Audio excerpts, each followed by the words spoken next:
The largest retailer in the US finally gives up on resisting touchless payments. Stripe made their biggest acquisition in their company's history, and the two other stories are about machines finally settling payments without a person in the loop at all. This is this week's news and payments. Good morning, everybody, and happy August 26th. It is a Wednesday. Got some news for y'all. So Walmart's finally going to accept Apple Pay and Google Pay at all US stores. They're kind of doing it in a rollout. You can check their website for like the card on which states are getting what dates. But Walmart finally said on August 21st that it will accept contactless payments across its US stores. The rollout's beginning 2 days ago on August 24th.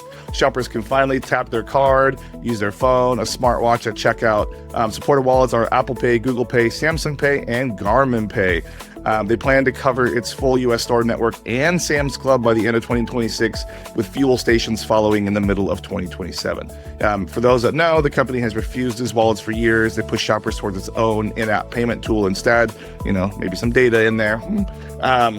What this means is merchants still running terminals with contactless payments switched off should pull their card-present data and compare approval rates and tender time on tap versus dip before the fourth quarter. I know I personally love my Apple Pay. I also love the tap to pay. I use Apple Pay almost all my gas stations, and tap to pay pretty much everywhere else in the entire world, including the wonderful world of the Home Depot. So Stripe, this is some big news here. Stripe is buying the AI routing company OpenRouter for $7.5 billion. They confirmed on August 19th that they're buying OpenRouter. OpenRouter routes a customer's AI requests across roughly 400 different models. The New York Times put the price at nearly $7.5 billion, and Bloomberg reporting more than $7 billion. So, they haven't fully announced the amount, but we have a pretty good idea. It's about 5 times the $1.3 billion valuation that OpenRouter carried after a funding round in May. Stripe already sells billing tools for AI usage, so buying a routing layer puts it between the AI model and the payment for it. So PSPs selling usage-based metering billing should map where Stripe now sits in the AI spending chain and ask their billing vendor whether it plans to compete on model routing or integrate with it. We have an update on Visa and stablecoins. Seems to be a weekly theme right now with anything that's going on with Visa after the MasterCard acquisition. So 1 week after Visa reported to be searching for a new stablecoin settlement partner, it has joined a regulated pilot instead. So stablecoins, as we all know, are digital tokens pegged to currency like the US dollar. But on August 25th, yesterday, Visa joined Bloom, a program run by the Monetary Authority of Singapore. That's the country's central bank and financial regulator. The program is meant to connect traditional payment systems to stablecoin settlement rails.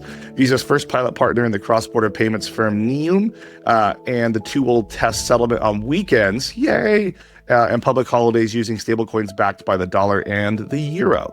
This is Visa's the first card network to join. So action item here: acquirers and PSPs with weekend settlement gaps should put a number on the working capital those gaps tie up, since the figure is the only basis for judging any stablecoin settlement offering the network brings this year.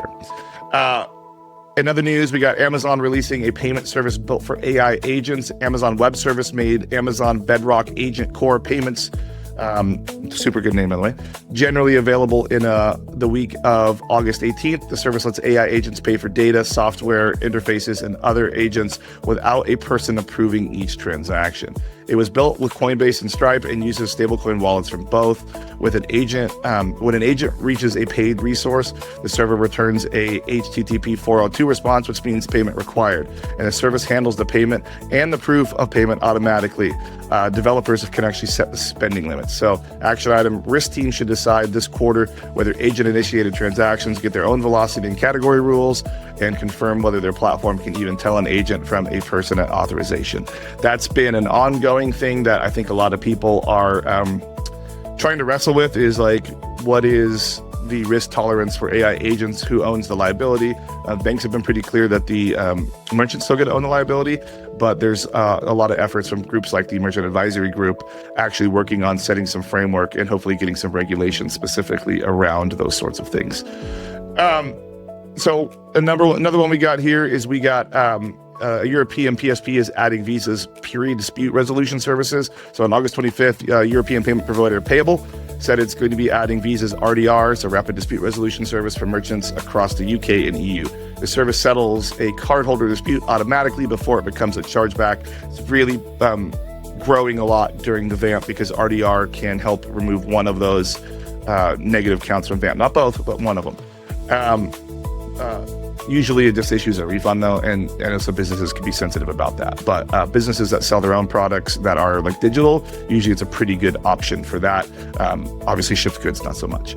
Merchants set the rules for which the disputes get refunded automatically inside that, and the controls sit inside payable, so you could set those limits inside the actual payable platform.